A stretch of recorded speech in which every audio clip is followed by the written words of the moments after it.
Well, why are you filming? Would you identify yourself? You're just the guy that in random dress. Well, I don't even know who you are, mate. Could you identify yourself, please? Fair enough, if you're a member of the public and you're curious, then I'll tell you, but if you've got a bit of authority or something, then I think you should identify yourself. Alright, mate, there's a guy filming outside the station. No, some bloke, I'll come down.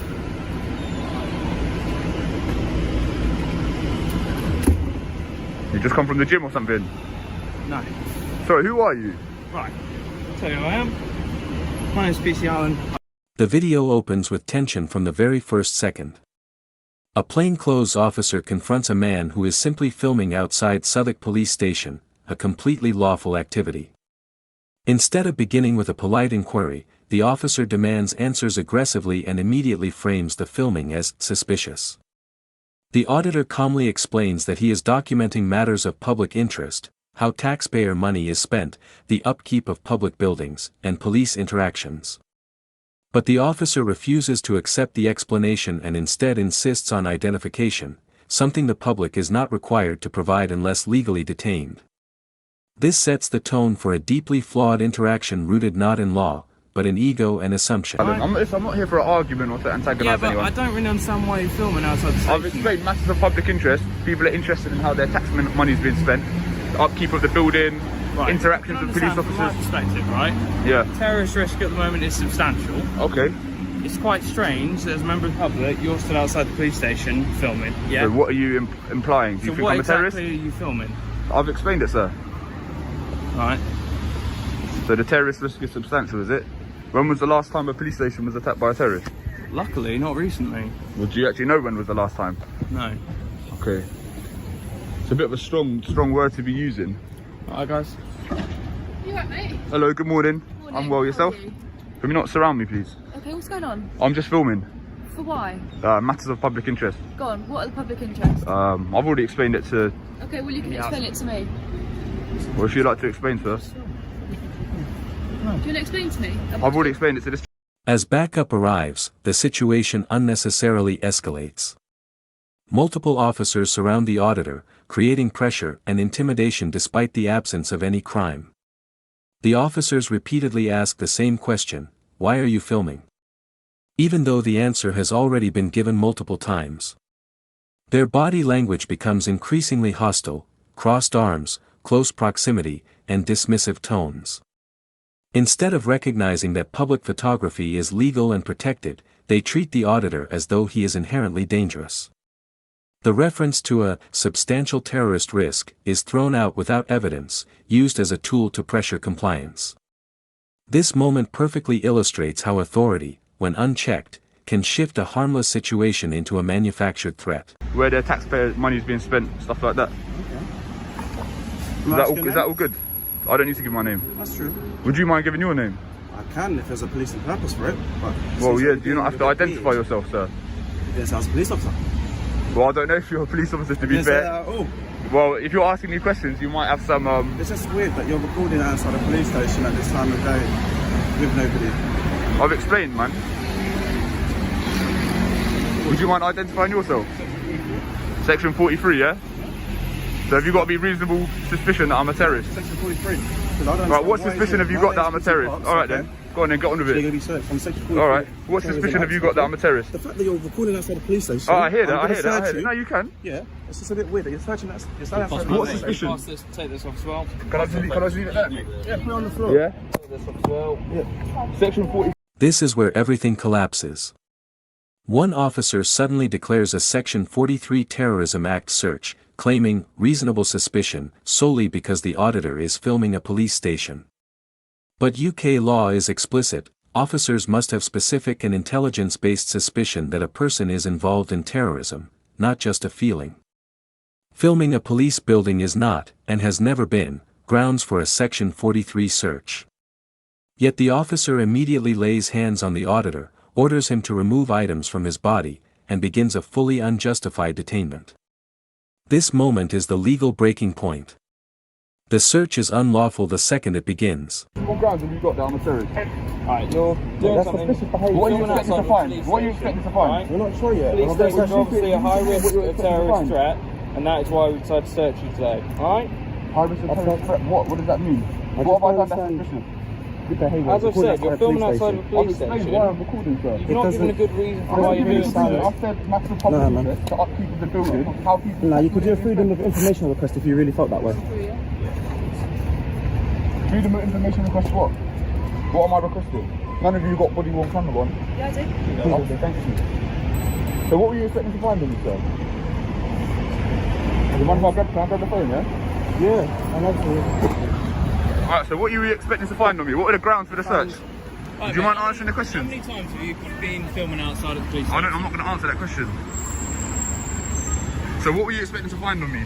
I don't know what I was expecting to find. As the search continues, the officer's reasoning falls apart. When the auditor asks, "What do you expect to find?" the searching officer openly admits, "I don't know." That admission alone proves the absence of reasonable suspicion. The officer attempts to call the filming hostile reconnaissance, yet hostile reconnaissance is covert. Recording openly on a public street is the opposite. Instead of backing down, the officers double down, contradicting themselves and shifting justification at every turn.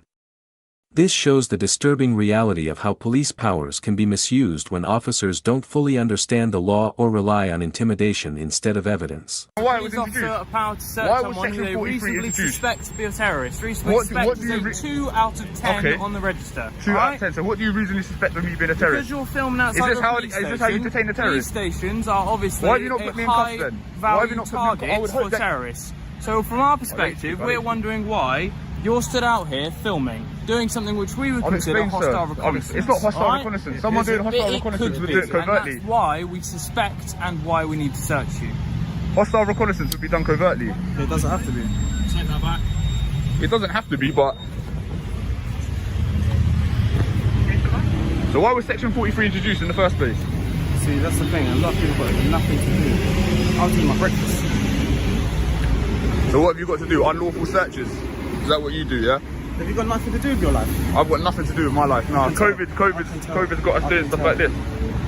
What do you do with your life? Just unlawfully searching? The auditor challenges the officers with precise legal knowledge, the repeal of Section 44, the ruling from the European Court of Human Rights, and the Metropolitan Police's own photography guidelines. The officers offer no rebuttal. Their responses instead become sarcastic, dismissive, and unprofessional. One even mentions he was eating his breakfast before deciding to detain someone under terrorism powers. This is no longer about safety or risk. It's about ego, annoyance, and misusing authority simply because they feel challenged. By this point, the officers have no legal footing left. They continue anyway. I have reasonable suspicion. APCO 2010 says filming isn't reasonable suspicion. On the Met Police website it says that filming isn't. Why was Section 43 repelled? Right now, Human you're stood outside of a police station. European Court of Human Rights, yeah, repelled Section 44 of the Terrorist Act in 2010. For what reason? And now you're just using Section 43. So this is what we do now, yeah? We done now, yeah? Alright, I'm gonna keep filming. I'm gonna keep filming. Get moved on by other officers. Alright, cool. I'm gonna keep filming. What? You've got nothing to do with your life. I've got nothing to do, yeah. Alright, What have you got to do? Unlawful detentions and that. Yeah, just leave him. We'll crim it in and put it on. Have you circulated it? The fact that he's being weird. Yeah, we already know you. Right, sweet. Alright, you're dismissed, yeah? Dismissed. Yeah, you're dismissed, yeah.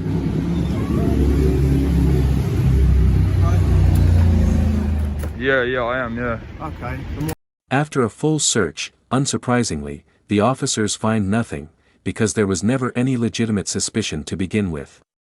The auditor, empowered by knowledge of his rights, asserts his stance and refuses to be intimidated. As one officer walks away, the auditor delivers a symbolic moment: "You're dismissed."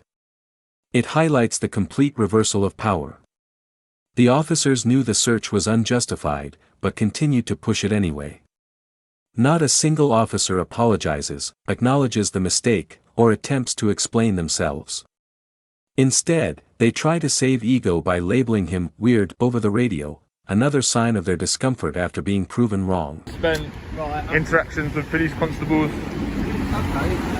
I like your scooter. Thank you.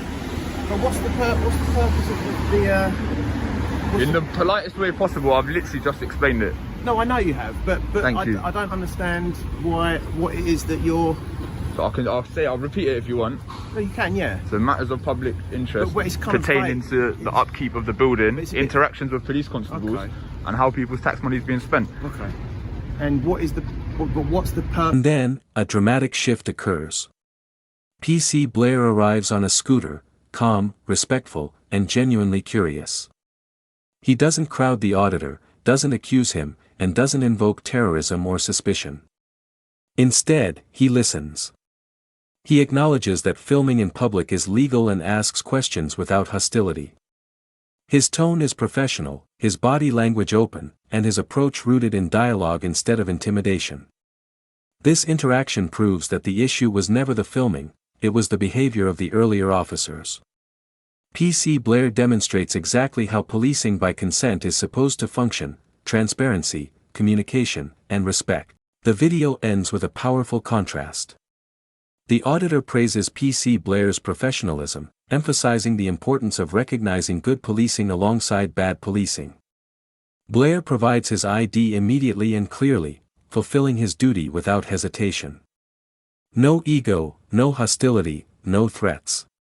Just professionalism. This final interaction exposes how unnecessary and unlawful the earlier officer's behavior truly was. The entire confrontation could have been resolved in 20 seconds with a simple conversation. Instead, several officers escalated a harmless situation into an illegal search. The message is clear: don't be the officers who misuse the law, be the officer who upholds it.